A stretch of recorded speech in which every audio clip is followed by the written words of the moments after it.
Hello listeners, कैसे आप सभी। मैं मिस अनमोल और आपका स्वागत है जस्ट इमेजिन ऑडियो पे, जहाँ पर आज हम शेयर करने वाले हैं माय म्यूट मेल वाइफ का नेक्स्ट पार्ट। उससे पहले आज मेरा दिल थोड़ा सा भारी हो गया है बिकॉज मैंने थोड़ी देर पहले ही जो दूसरे चैनल में मेरा लेटेस्ट वीडियो है इट्स हर्टिंग, उसका रिकॉर्डिंग किया है एंड मुझे सच में हर्ट हो रहा है। मैंने उसे फिर से सुना, इसी वजह से मतलब मैंने फिर से सुना एंड देन उसे पोस्ट किया। आज ही पोस्ट किया था। मुझे थोड़ा बहुत टाइम मिल रहा है, आई डोंट नो मैं आज कितना भी रिकॉर्ड कर पाऊँगी। मैं एक बार बैठ के ही सारा रिकॉर्ड कर पाती तो कितना अच्छा होता, मैं रोज़ वीडियो डाल पाती। बट ऐसा नहीं हो सकता, हमेशा कोई ना कोई आ जाता है।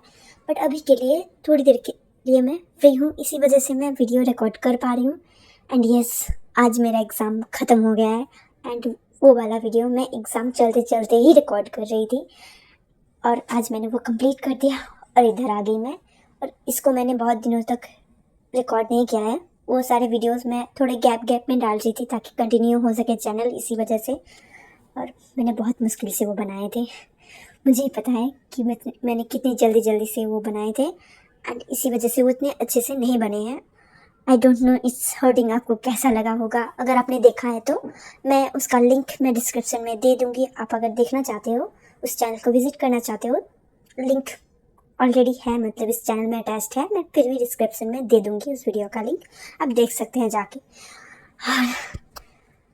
आज मुझे काफ़ी ज़्यादा जो है बुरा लग रहा है, आई डोंट नो वाई। शायद से इसी वजह से, क्योंकि एग्ज़ाम हॉल में जिन्होंने मेरे पास बैठ के एग्ज़ाम दिया है वो मेरे से अच्छा बिहेव करते हैं, मेरे फ्रेंड लोगों से। एंड मैं उनसे अब अगले साल मिलने वाली हूँ। आई डोंट नो हम कब मिलेंगे, क्योंकि वो लोग इतना रेगुलर कॉलेज नहीं जाते हैं एंड मेरा भी रेगुलर हो गया है। जो कुछ भी हो रहा है अभी बंगाल के कॉलेजेस में, स्पेशली कोलकाता के कॉलेजेस में, हमारे यहाँ पर तो होना फिर भी चांस काफ़ी कम है, बट स्टिल मेरी माँ जाने नहीं देती मुझे कॉलेज अभी। फिर भी घर के बहुत सारे काम होते हैं, मुझे करने होते हैं एंड ट्यूशन के नोट्स भी लिखने होते हैं, इसी वजह से मैं फ्री नहीं हो पाती हूँ। आई होप आप समझेंगे मुझे एंड मुझे काफ़ी फ्री फील हो रहा है। वैसे भी मुझे काफ़ी ज़्यादा हर्ट हो रहा था जब मैंने इस हर्टिंग को मतलब सोचा था। उस वक्त मेरे खुद के कज़िन ने, जो कि मेरा क्लासमेट भी है, उसने मेरी इंसल्ट करी थी मेरे लुक्स की वजह से एंड वो खुद को हूर की परी समझती है। समझिए मुझे कोई फ़र्क नहीं पड़ता है, बट उसने मुझे अगली बोल दिया इनडायरेक्टली। मुझे काफ़ी ज़्यादा हर्ट हुआ था एंड आफ्टर दैट मैंने वो वाली स्टोरी अपने दिमाग में क्रिएट किया था। एग्ज़ाम टाइम में कौन बोलता है यार ऐसा। उसके चक्कर में मेरे 2 एग्ज़ाम ख़राब गए हैं and now I am not sure कि मैं उस 2 एग्ज़ाम में पास कर भी पाऊँगी या फिर मुझे नेक्स्ट ईयर फिर से जाना पड़ेगा। ये काफ़ी ज़्यादा एम्बैरेसिंग है यार। मैंने टॉप किया था 12th में, भले ही स्टेट में नहीं किया था बट स्टिल मैंने अपने स्कूल में तो टॉप किया था। वहाँ के बच्चे देखेंगे मुझे, छी यार, बहुत ज़्यादा मुझे शर्म आ रही है अगर मैं फेल कर गई यार। मैं कॉलेज ड्रॉप आउट कर रही हूँ, आई डोंट थिंक कि मैं कंटिन्यू कर पाऊँगी। ऐसे भी मेरे घर पे बहुत सारे जो हैं झमेले हो रहे हैं, मतलब मुझे लेके सबको मैं शेयर नहीं कर सकती आपसे, इतना ज़्यादा मुझे हर्ट किया गया है अभी फ़िलहाल में एंड मेरे पास कोई है भी नहीं कि मैं बोल सकूं। इसी वजह से मैं आपसे शेयर करती हूँ, क्योंकि आपको मैं अपना फ्रेंड मानती हूँ और आप हैं कि रिस्पॉन्ड भी नहीं करते। एक साइड से लड़की है एंड वो हमेशा मुझे कंफर्ट करती है और कोई भी नहीं करते, और 1-2 लोग और कमेंट करते हैं, वो शायद से मुझे कमेंट करती है मेरा रीच बढ़ाने के लिए। Thank you sister, I love you, but मैं आपका नाम नहीं ले सकती। मुझे पता है आपका नाम, एक्चुअली मुझे पता है, बट मैं आपके परमिशन के बिना आपका नाम नहीं लेने वाली हूँ। And thank you so much. And आपको आज से मैं लिसनर नंबर 1 बुलाऊंगी, क्योंकि मैं आपको प्यार से लिसनर बुलाती हूँ आप सभी को, and C is the number 1। अगर आप नंबर 2 बनना चाहते हो तो जल्दी से कमेंट कर दीजिए कि मुझे मेरे नेक्स्ट चैनल में किस टाइप के जो है बनाना चाहिए स्टोरीज़ वगैरह। आप मुझे रिकमेंड कर सकते हैं, इस चैनल के कमेंट्स में भी कर सकते हैं, उस चैनल के कमेंट्स में भी कर सकते हैं, मुझे इंस्टाग्राम में भी कर सकते हैं एंड मेरा ईमेल पड़ा हुआ है बाट सेक्शन में, आप वहाँ से भी कर सकते हैं। ठीक है, मैं इतना ही बोलना चाहती थी एंड कहानी शुरू। अरे बाप रे, 4 मिनट से भी ज़्यादा हो गया, कहानी स्टार्ट करते हैं। कहानी ख़त्म हुई थी जहाँ पर आयुष क्रिस के साथ उसी के वार्ड में रुक गया था रात के लिए एंड क्रिस को इस बारे में घंटा पता नहीं था। और अभी क्रिस को सारे मेमोरीज वापस आ गए हैं, इसी वजह से उसका कैरेक्टर थोड़ा सा डेवलप्ड होने वाला है। एंड चलिए शुरू करते हैं आज की कहानी। वो दोनों सेम बेड पे सो रहे थे। बेड काफ़ी छोटा था और आयुष ने क्रिस को पकड़ा हुआ था बैक से एंड वो अनकॉन्शियसली मतलब सोते सोते ही उसे टच करने लगा था। एंड वो काफ़ी वाइल्ड वाला सपना देख रहा था। वो वाले सपने होते हैं ना जो टीनेज मैन देख के सॉरी मतलब मुझे हंसी आ गया, आई एम सो सॉरी, जो टीनेज बॉयज़ देखते हैं सपने एंड उसका बैंड गीला हो जाता है। आई डोंट नो, मुझे काफ़ी ज़्यादा हंसी आ रही है, मतलब मुझे काफ़ी लाइट सा फील हो रहा है, इसी वजह से मैं हंस पा रही हूँ, वरना मैं तो हंस भी नहीं पाती ढंग से। फिर भी अब समझ गए ना मैं किस चीज़ की बात कर रही हूँ। वही चीज़ हमारे आयुष के साथ भी हो रहा था। वो सपने में किसको इमेजिन कर रहा था, जिया को नहीं, मैं क्लेरिफाई कर देती हूँ, ओके। किसको ही इमेजिन करके एंड वो उसी को टच कर रहा था, बट फिर भी वो कॉन्शियस नहीं था, वो सो रहा था एंड उसने भी अपना पैंट गीला कर लिया था। और अभी वो जो है इसी वजह से उसे गीला गीला सा फील हो रहा था, जिस वजह से वो उठ जाता है एंड वो खुद को वो काफ़ी ज़्यादा एम्बैरेस फील करता है। देन वो उठ के वॉशरूम चला जाता है खुद को साफ करने के लिए। दूसरी तरफ कृष्णा जो सो रहा था एंड वो वॉशरूम से आवाज़ आते हुए ये सुन के वो भी उठ जाता है एंड बैठ जाता है एंड उसे काफ़ी ज़्यादा डर लगने लगता है कि कौन है वॉशरूम में, हाँ कोई भूत तो नहीं या फिर कोई चोर उसके वार्ड में क्यों घुस गया है, हॉस्पिटल में कैसे आ सकता चोर। फिर भी वो सोच रहा है कि चोर आ सकता है, आ भी सकता है, मैं कैसे श्योर हो सकती हूँ कि चोर नहीं आ सकता हॉस्पिटल में। पर कृष्णा सोच रहा है शायद से ये चोर है, इस वजह से वो होते हैं ना कर्टेंस होते हैं, मतलब जिससे पेशेंट को क्या बोलते हैं, मतलब बाउंड्रीज सा बनाते हैं, वही वाले कर्टन के पीछे वो छुप जाता है। नीले नीले से होते हैं या फिर हरे हरे से, आई डोंट नो, अलग अलग हॉस्पिटल में शायद से अलग अलग होता है, मैंने टीवी पे देखा था शायद, मुझे याद नहीं आ रहा है। एंड वो उसके पीछे छुप जाता है उठ के। जब आयुष आता है अपना हाथ मुंह धो के अपने आप को साफ करके किसी तरह से, वो आके फिर से लेट जाता है एंड वो तभी भी नींद में ही था। आधी नींद में उसने अपना फेस में जो है पानी नहीं डाला था, जिस वजह से वो आते ही वहाँ पर लेट जाता है वापस से एंड क्रिस को वो हग करने जा रहा था, बट क्रिस वहाँ पर नहीं था। दूसरी तरफ क्रिस वो कर्टन से देख रहा था, बट क्योंकि लाइट्स नहीं जले हुए थे इसी वजह से उसे नहीं दिख रहा था कि वहाँ पर कौन है। बट कोई तो आया एंड उसके बेड पे सो गया। ये देख के उसे काफ़ी क्रीपी सा फील होने लगता है एंड वो श्योर था कि ये कोई भूत है जो उसे प्रोसेस करने की कोशिश कर रहा है एंड कोई एक इल्यूजन है उसे हो रहा है। वो क्या करता है, वो सामने से एक डंडा उठा लेता है, कहाँ से आया मुझे नहीं पता, मत पूछना मुझे, बट एक डंडा आ जाता है मैजिक से एंड वो उठा लेता है उसे एंड चाहता है उसे मारने के लिए। बट दूसरी तरफ आयुष उसे कुछ फील नहीं हो रहा था और वो बार बार वहाँ पर हाथ को मारे जा रहा था कि क्रिस कहाँ है उसे मिल जाए, बट मिल नहीं रहा था, जिस वजह से वो फ्रस्ट्रेटेड होकर बैठ जाता है एंड वो अपना सर खुजाने लगता है एंड इधर उधर देखने लगता है एंड उसकी नज़र जाती है क्रिस पे, जो हाथ में डंडा लेके, वो आयरन का था, जो होते हैं ना कर्टन जिसमें लगे हुए थे, वही एक टूटा हुआ पड़ा हुआ था उधर, पता नहीं किसने फेंका था बट पड़ा हुआ था एंड उसने उठा लिया था। एंड वो देख के आयुष शॉक हो जाता है। आयुष की शॉकिंग चेहरा, दूसरी तरफ क्रिस की शॉकिंग चेहरा, वो दोनों ही एक दूसरे को अच्छे से नहीं देख पा रहे हैं एंड आयुष और क्रिस दोनों ही एक साथ बहुत जोर से चिल्लाते हैं। अब क्रिस के हाथ से डंडा छूट जाता है, वो नीचे गिर जाता है एंड वो आयरन का था, जिस वजह से आवाज़ भी आती है एंड दोनों ने ही अपने कान को कवर किया हुआ था एंड काफ़ी जोर से चीखते हैं वो दोनों। बाहर ही उषा थी, वो चेक करने के लिए आ रही थी एंड ये आवाज़ सुन के इतनी रात को वो भाग के आती है एंड लाइट्स वगैरह ऑन करती है। क्रिस और आयुष एक दूसरे को देख के वो और ज़्यादा चिल्लाने लगते हैं एंड आयुष जो उषा है वो आके उन दोनों को चुप कराती, चुप हो जाओ तुम दोनों, चुप हो जाओ। उषा की इतनी बात सुन के आयुष और क्रिस दोनों ही उसकी तरफ देखते हैं एंड क्रिस वो काफ़ी प्रीटी तरीके से देख रहा था, मतलब होते हैं ना पपी आइज़, हाँ पपी आइज़ लेके देख रहा था उसकी तरफ एंड वो काफ़ी ज़्यादा प्रीटी लग रहा था। आयुष वो बेड से उठ जाता है, हाँ डॉक्टर आई है एंड पेशेंट खड़ा हुआ है एंड पेशेंट के फैमिली मेम्बर वो उसके बेड पे लेटा हुआ है, मतलब कैसा सा सीन बनेगा, उसे काफ़ी शर्म आ रही थी वहाँ पे, इसी वजह से वो उठ जाता है एंड वो किसके बगल में चला जाता है एंड उसको पकड़ लेता है एंड उसे बिठा देता है एंड पूछता है कि तुम वहाँ पे डंडा लेके क्यों खड़े हुए थे, हम तो पीसफुली सो रहे थे ना, तुम कहाँ चले गए थे। वैसे भी मुझे इतना बोलता ही है क्रिस, वो फिर से बोलने की कोशिश कर रहा था, बट उसकी आवाज़ जैसे चली गई थी। फिर से वो फ्लिकर कर रही थी बार बार। असलियत में ऐसा होता है नहीं होता है मुझे नहीं पता, बट इस ड्रामा में होगा। मेरी ड्रामा मेरी रोल चलेगी। ओके, आप भी चला सकते हो अगर आप कमेंट करते हो नेक्स्ट आइडिया के लिए। ठीक है, कहानी पे वापस आते हैं। उषा वो क्रिस को देखती है एंड बोलती है, देखो तुम्हारी वॉइस जो है ना वो कुछ ही महीनों में ठीक हो जाएगी, बट तब तक के लिए ऐसे फ्लिकर करती रहेंगी, कभी कभी वापस आ जाएगी, कभी कभी चली जाएगी। क्रिस साइन लैंग्वेज में उससे पूछता है कि पर ऐसा हो क्यों रहा है मेरे साथ, मेरी आवाज़ क्यों चली गई है।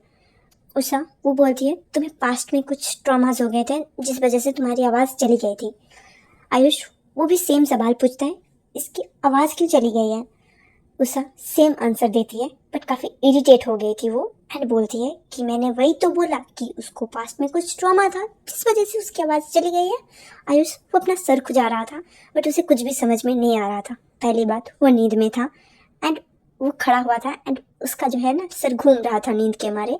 एंड उषा वो क्रिस को लेट जाने के लिए बोलती है एंड बोलती है, देखो मैं तुम्हारा फाइनल चेकअप करने वाली हूँ अभी, एंड आफ्टर दैट मैं घर जाने वाली हूँ एंड मैं कल आऊँगी, अभी नहीं आने वाली। मैं तो बस देखने के लिए आ गई थी, बट स्टिल तुम्हें ऐसे खड़े हुए देख के एंड इस आदमी को ऐसे तुम्हारे बेड पर लेटे हुए देख के मुझे तो बिलीव नहीं हो रहा है कि तुम ठीक हो। क्रिस वो साइन लैंग्वेज में बोलता है, पर ये यहाँ पर कर क्या रहा है। आयुष वो शौक होके बोलता है, मैं यहाँ पर तुम्हारा देखभाल कर रहा हूँ। एंड वो नींद में बोल रहा है, ऐसा नहीं कि वो पूरी तरीके से कॉन्शियस हो गया है, अभी तक वो नींद में ही था। एंड वो सोफा में जाके बैठ जाता है क्योंकि उससे और खड़ा नहीं हुआ जा रहा था। एंड वो थोड़ी देर में फिर से सो जाता है। वहाँ पर चूसा है वो उसे चेक करती है एंड उसके टमी में भी चेक करती है स्टेथोस्कोप से। इस वजह से क्रिस वो पूछता है, तुमने मेरा पेट क्यों चेक किया। उषा वो बोलती है, तुम्हें इस गधे ने नहीं बताया। ये सुन के क्रिस वो थोड़ा सा जलस हो जाता है। भले वो कितना भी बोल ले कि वो आयुष से नफरत करता है, बट स्टिल वो प्यार करता है। वो भी बहुत दिनों से, ऐसा नहीं है कि उसका अचानक से प्यार है। अभी इसके लिए तो ये लव मैरिज था ना, मतलब ये प्यार करती थी, एक तरफा लव जिसके साथ मैरिज हो गया। अरे यार ये तो एक स्टोरी बन सकती है। नेक्स्ट स्टोरी मैं इसी टॉपिक में बनाऊंगी। ओके, अगर मुझे याद रहा तो, वरना आप लोग हो ना मुझे याद दिला देना। ओके, तो चलिए शुरू करते हैं, मतलब वापस आते हैं कहानी पे। एंड क्रिस कुछ भी नहीं बोलता है इस बारे में। उषा चली जाती है वहाँ से एंड वो फिर से इस बारे में नहीं सोचती है कि उसने उसका पेट क्यों चेक किया। वो इस बारे में सोचती है कि आयुष को क्यों गधा बोला उसने गधा बोलने की जो है हक उसको किसने दिया है। आयुष वो बैठे बैठे ही सो गया है। सोफा का जो अपर वाला हिस्सा होता है उस पर जो है सर टिका के वो सो गया है। एंड अगले दिन उसे गर्दन में दर्द होने ही वाला है। ऑब्वियस सी बात है, इस चीज़ का फिक्र ना करते हुए आराम से सो जाता है लाइट्स ऑफ करके। नेक्स्ट डे आयुष 4 बजे उठ जाता है। बंदे का गर्दन वो दर्द कर रहा था, उसका बैक, कमर, पीठ सब जगह दर्द हो रहा था। इवन दो उसके पैरों में भी दर्द हो रहा था। वो क्यों हो रहा था वो मुझे नहीं पता, बट स्टिल हो रहा था। वो किसी तरीके से खड़ा होता है एंड देन स्ट्रेचिंग करने लगता है अपनी बॉडी को, ताकि वो थोड़ा सा ठीक फील करे। इसी वजह से थोड़ी देर बाद वो दर्द एडजस्ट हो जाता है, मतलब जाता नहीं है बट स्टिल उसके लिए नॉर्मलाइज्ड हो जाता है। एंड वो क्रिस को देख रहा था। क्रिस की वो मासूमियत, मतलब मासूम सी शक्ल देख के उसे काफ़ी ज़्यादा प्रेटी लग रहा था। सॉरी माय बैड, मेरी हिंदी खराब है। आप लोग मुझे डांट भी दे सकते हो, डांट खाए बिना मुझे नहीं होता, ठीक। शायद से हो जाए। कहानी पे वापस आते हैं। आयुष की ये चीज़, मतलब आई एम सो सॉरी, मेरा दिमाग शायद से खराब हो गया, मुझे थोड़ी रेस्ट की ज़रूरत है, मैं बाद में एक्सप्लेन करूँगी। आ गई मैं फिर से बहुत देर बाद। एंड अभी आई डोंट नो मैं ठीक फील कर रही हूँ या फिर नहीं। मैं फिर से गलती कर सकती हूँ क्योंकि थोड़ी देर पहले मेरी मम्मी से मुझे डांट पड़ी है एंड वो हमेशा डांटती रहती हैं, हमेशा अपनी फ्रस्ट्रेशन मुझ पे ही निकालती है। एंड आई नो, मैं उनकी फीलिंग समझती हूँ कि उनको भी एक पार्टनर की ज़रूरत है, बट वो अपना सारा फ्रस्ट्रेशन मुझ पे ही निकाल देती है। एंड आई कांट कंप्लेन, अगर मैं कुछ बोलने जाऊँगी तो वो रोने लग जाएंगी। मुझे पता है कि मुझे उनको संभालना चाहिए, बट स्टिल मैं कितना टॉलरेट कर सकती हूँ। मैं उनको कुछ भी नहीं बोलती हूँ, मैं चुपचाप डांट सुन लेती हूँ। कहानी पे वापस आते हैं, कहाँ पर ख़त्म हुआ था। हाँ, जहाँ पर क्रिस सोया हुआ था एंड आयुष उसे देख रहा था। वो काफ़ी जो है उसके आंखों में प्यार झलक रहा था एंड उसी लवेबल नज़र से वो देख रहा था क्रिस के ऊपर, जैसे कि उसे काफ़ी प्रीसियस सा चीज़ मिल गया है, जैसे कोई खजाना, एंड वो आपके सामने ऐसे पड़ा हुआ है। वैसे जैसे क्रिस उसके लिए खजाना था, वो उसके पास जाता है एंड उसके फोरहेड में किस करता है, जिस किस की वजह से क्रिस उठ जाता है एंड वो बैठ जाता है एंड वो पूछता है तुमने मुझे किस क्यों किया। आयुष वो शॉक हो जाता है एंड उसके हाथों को पकड़ के बोलता है कितने दिनों बाद मैंने तुम्हारी आवाज़ सुनी है। एंड उसके हाथ में भी वो किस करता है एंड वो उसके गालों को पकड़ के उसके लिप्स पे भी वो पिक करता है, मतलब 1 सेकंड के लिए किस। एंड क्रिस वो शॉक होता है एंड वो रेसिस्ट भी नहीं कर पाता है जो कुछ भी हुआ उन सारी चीज़ों को। वो पूछता है कि तुम ऐसे क्यों बिहेव कर रहे हो जैसे कि ये सारी चीज़ें हमारे लिए बहुत ज़्यादा नॉर्मल है। क्रिस की ये बात सुन के आयुष बोलता है तुम ऐसे क्यों बात कर रही हो, मैंने तो बस तुम्हें पिक किया, किस भी नहीं किया, और वैसे भी तुम्हें वाइल्ड पसंद है ना। ये सुन के क्रिस उसका फेस लाल हो जाता है एंड बोलता है तुम तो ऐसे बात कर रहे हो जैसे मैं 2 बच्चों की माँ हूँ एंड तुम उनके बाप। ये सुन के आयुष वो ऑकवर्ड हो जाता है एंड मन में सोचता है टेक्निकली देखा जाए तो सच ही है, एक बेबी ऑलरेडी घर पे है और एक बेबी उसके टमी के अंदर है एंड उसके बच्चों का बाप वही है। बट वो नहीं बोलता है एंड बोलता है तुम ऐसे क्यों बिहेव कर रही हो। देन उसे क्लिक होता है कि उसे ये बोला गया था कि क्रिस की मेंटल कंडीशन थोड़ा बहुत ख़राब है, मतलब ठीक नहीं है। एंड वो 10 साल पीछे पहुंच गया है जब वो एक लड़की हुआ करता था उस वक्त में, एंड वो भूल चुका है सारा कुछ। एंड वो खुद को किसी तरीके से कंट्रोल करता है रोने से, क्योंकि उसे काफ़ी ज़्यादा रोना आ रहा था, बिकॉज वो प्यार करता है अपने वाइफ से, अपनी मेल वाइफ से। स्टिल वो बोलता है अगर तुम कंफर्टेबल नहीं हो तो मैं नहीं करूँगा। एंड वो दूर हट जाता है एंड वो बेड के जो पैर रहते हैं ना, मतलब नीचे वाली साइड, उसके कॉर्नर में जाके खड़ा हो जाता है एंड पूछता है क्या मैं साइड में बैठ जाऊँ क्योंकि मेरे पैरों में दर्द हो रहा है। एंड वो बैठ जाता है। क्रिस बोलता है मैंने परमिशन नहीं दी है तुम्हें। आयुष बोलता है प्लीज़ यार बहुत दर्द हो रहा है, ऐसा मत करो ना, मैं पूरी रात ऐसे सोफा में सोता रहा, क्यों तुम डॉक्टर जाने के बाद तुमने मुझे उठाया क्यों नहीं, इतना बोलता है। और वो रोने जैसा करने लगता है जैसे कि आयान नहीं वो बच्चा है। बट स्टिल क्रिस वो थोड़ा सा जो है ऑकवर्ड से देखने लगता है उसे, बट वो एडजस्ट कर लेता है एंड बोलता है मुझे भूख लगी है। एंड वो देखता है बाहर थोड़ी थोड़ी रोशनी आ रही थी एंड बोलता है वो कि अभी 4 बज रहे हैं, मैं तुम्हारे लिए खाना कहाँ से लाऊं। क्रिस बोलता है वो मुझे नहीं पता बट मुझे बहुत ज़्यादा भूख लग रही है, प्लीज़ मुझे खाना ला दो कहीं से भी। देन आयुष वो बाहर चला जाता है एंड क्रिस वो सांस लेता है ज़ोर से एंड एक्सेल करता है, मतलब राहत की सांस लेता है, हाँ मैं भूल गई थी, राहत की सांस लेता है। एंड देन वो वॉशरूम के लिए चला जाता है एंड अपना सुबह का काम करने के बाद वो फिर से आके बैठ जाता है। उसे एक्चुअली में भूख नहीं लगी थी बट उसने आयुष को भगा दिया वहाँ से, पता नहीं क्यों, बट उसे बदला लेने की काफ़ी ज़्यादा चिल थी इसी वजह से। अब उस शुरू होता है उसकी मॉर्निंग सिकनेस विथ मॉर्निंग। 5 बजे से ही उसे 5 बार उल्टी हो चुकी थी, मतलब 5 बजे से 6 बजे तक लेके उसने 5 बार उल्टी करी थी। एंड अभी सच में उसे खाने की ज़रूरत थी बट उसे खाने का मन नहीं कर रहा था क्योंकि 6 बज चुके थे एंड बहुत सारे जो है खाना जहाँ से ला सकते हैं वो जगह खुल गए थे। एंड वो हेल्दी सा फूड लेता है उसके लिए, लाइक खिचड़ी लेता है वो उसके लिए बाहर से, बाहर का खिचड़ी हेल्दी होता है अकॉर्डिंग टू आयुष। एंड वो लेके चला आता है एंड वो वहाँ पर रखता है। तब क्रिस वॉशरूम में ही था एंड उल्टी कर रहा था, बार बार उल्टी कर रहा था। आयुष फिर से क्रिस अपने फेस को साफ करते हुए, मतलब पोंछते हुए, उसने वाटर से धोया था, उस अपने फेस को टॉवल से वाइप करते हुए वो आ रहा था। एंड जब वो आयुष को देखता है वो मन में बोलता है कि ये फिर से वापस आ गया। एंड वो जाके अपने बेड पे बैठता है एंड पूछता है क्या मैं यहाँ से घर नहीं जा सकता, मुझे घर जाना है, यहाँ पर काफ़ी ज़्यादा बोर लग रहा है।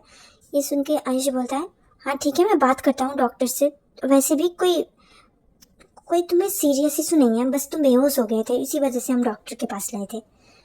क्रिस बोलता है मैं बेहोश हो गया था जिस वजह से मैं अभी शायद से 2 से 3 दिन हो गए मैं हॉस्पिटल में हूँ।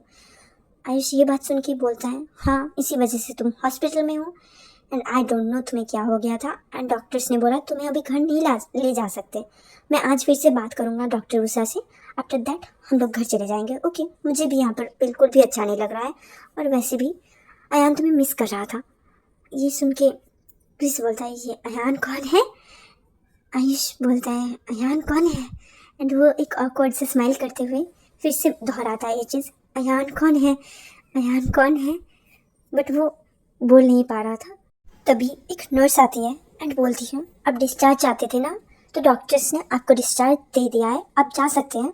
बट अगर इनको फिर से हेडेक वगैरह या फिर चक्कर आना, जो कि अगर एबनॉर्मल लगे आपको, तो आप इन्हें हॉस्पिटल वापस से ला सकते हैं। नर्स की ये बात सुन के वो दोनों ही खुश हो जाते हैं एंड आयुष तो उसके पीछे पीछे ही चला जाता है। कृष्णा वो बैठ जाता है एंड बैठते ही उसे फिर से उल्टी आ जाती है एंड वो भागता है वॉशरूम की तरफ एंड उल्टी करने लगता है। थोड़ी देर बाद उसका डिस्चार्ज पेपर्स वगैरह रेडी हो चुके थे एंड जितना भी सामान था वो आयुष समेट रहा था। एंड जो कृष्णा है वो वीकनेस के मारे सो गया था वहाँ पर एंड वो सारे कुछ सामान समेट के वो कार में जाके रख देता है एंड आयुष को वो उठाने लगता है। बट वो उठ नहीं पा रहा था, जिस वजह से वो उसे गोद में उठा लेता है एंड ऐसे ही ले जाने लगता है। हाँ, वो व्हील चेयर ले जा सकता था बट स्टिल रोमांटिक लग रहा था।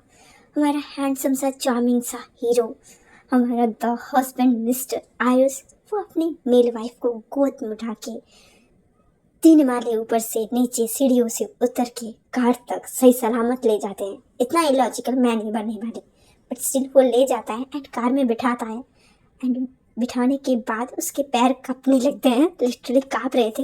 वो अपने घुटने को पकड़ते पकड़ते ड्राइविंग सीट में बैठता है, बट वो नहीं ड्राइविंग कर पाएगा ये सोच के वो कॉल करता है अपने ड्राइवर को। और वैसे ही वो थोड़ी देर तक रेस्ट करता है। उसके ड्राइवर को आने में लगभग आधा घंटा लग गया था एंड तभी तक भी क्रिस वहाँ पर सो रहा था एंड अचानक से उसे फिर से उल्टी आ जाती है एंड वो खुद को एक स्ट्रेंज जगह में पाके वो काफ़ी ज़्यादा शॉक हो जाता है एंड बट फिर भी वो किसी तरीके से निकल जाता है वहाँ से एंड वो एक जगह थी, मतलब एक वॉशरूम था वहाँ पर पास ही में, वो काफ़ी ज़्यादा दूर नहीं थे। वो वहाँ पर जाके उल्टियाँ करने लगता है। सॉरी, थोड़ा सा इधर उधर हो जाता है, माफ़ कर देना। ओके, उल्टी करने लगता है। देन वो फिर से वापस आता है एंड अब उसने रियलाइज़ किया था कि ये तो उसका रूम नहीं है जहाँ पर वो लेटा हुआ था एंड वो सो गया है। उसी का फ़ायदा उठा के आयुष उसका किडनैप कर रहा है। वो आयुष को बोलना चाहता था, तुम्हारी हिम्मत कैसे हुई, तुमने मुझे मेरे इजाज़त के बिना यहाँ पर लाई, बट उसके गले से आवाज़ नहीं निकल रही थी। एंड ये काफ़ी फ़नी सा सीन हो रहा था कि आयुष के ऊपर कृष्णा बैठा हुआ था उसके गोद में, उसके कॉलर को पकड़ के एंड गुस्से वाले आंखों में उसकी तरफ देख रहा था एंड बोल रहा था, तुम्हारी हिम्मत कैसी हुई मुझे किडनैप करने की। बट उसके मुंह से आवाज़ ही नहीं निकल रहे थे, बट लिप्स पढ़ सकता था आयुष एंड वो उससे पैट करता है उसके बैग को एंड उसे शांत करता है। देन उसे बोलता है, देखो तुम ही ने तो बोला था कि तुम्हें यहाँ पर अनकम्फर्टेबल बोर सा लग रहा है, इसी वजह से मैं तुम्हें घर लेके जाने के लिए आया। ये सुन के क्रिस वो शांत हो जाता है एंड जाके फिर से अपनी सीट पे बैठ जाता है। आयुष बोलता है, देखो मैं चला नहीं पाऊंगा क्योंकि मैंने तीसरे माले से तुम्हें गोद में उठाकर नीचे लाया है एंड मेरे पैर कांप रहे हैं। क्रिस बोलता है, तो क्या मैं ड्राइव कर लूँ? आयुष वो हाथ जोड़ लेता है, बोलता है, नहीं कोई ज़रूरत नहीं है, तुम कभी भी फेंट हो सकते हो और वैसे भी मुझे नहीं पता कि तुम कैसे ड्राइव करते हो। क्रिस वो रियलाइज़ करता है कि उसे कार ड्राइव करना ही नहीं आता, उसे बस स्कूटी चलाना आता है। वो बोलता है, उप्स सॉरी, मुझे तो कार चलाना ही नहीं आता। आयुष बोलता है, मैंने ड्राइवर को बुला लिया है, बैक सीट पे चलो, मैं और तुम वहाँ पर ही बैठ जाएंगे एंड ड्राइवर चला लेगा। क्रिस बोलता है, देखो मुझे बैक सीट में नहीं बैठना है, मुझे कार में मोशन सिकनेस होते हैं, कार सिकनेस होते हैं, मुझे नहीं जाना बैक सीट में, इधर मैं कंफर्टेबल हूँ वरना मुझे काफ़ी ज़्यादा उल्टी आने वाली है। ये सुन के आयुष बोलता है, देखो तुम ड्राइवर के साथ बैठोगे, उससे अच्छा तो तुम मेरे साथ ही बैठ जाओ ना, प्लीज़ उसके साथ मत बैठो। ये सुन के क्रिस उसका दिल मेल्ट हो जाता है एंड वो बोलता है, ठीक है बाबा, तुम्हें इतना भी रोने धोने की कोई ज़रूरत नहीं, मैं बैक सीट में जाने के लिए रेडी हूँ। देन वो दोनों बैक सीट में चले जाते हैं। ड्राइवर उसके जो है वो दोनों बात कर रहे थे, जब क्रिस उसके गोद के ऊपर चढ़ा हुआ था तभी आ गया था।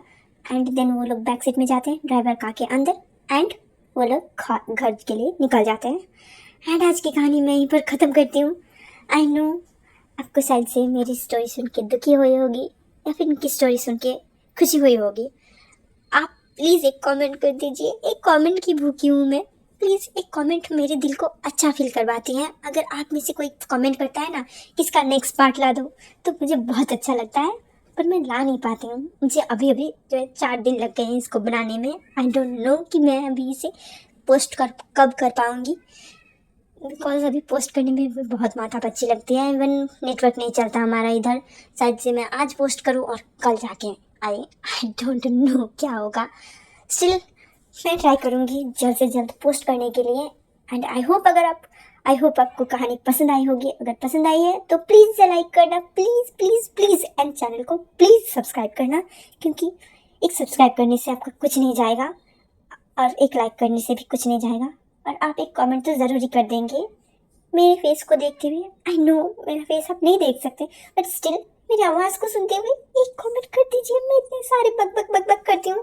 आज तो 25 मिनट से भी ज़्यादा हो गया वीडियो, एंड स्टिल आप लोग एक रिस्पॉन्ड नहीं करते। क्यों नहीं करते? मुझे बहुत ज़्यादा बुरा लगता है यार। ठीक है, thank you for watching, bye bye.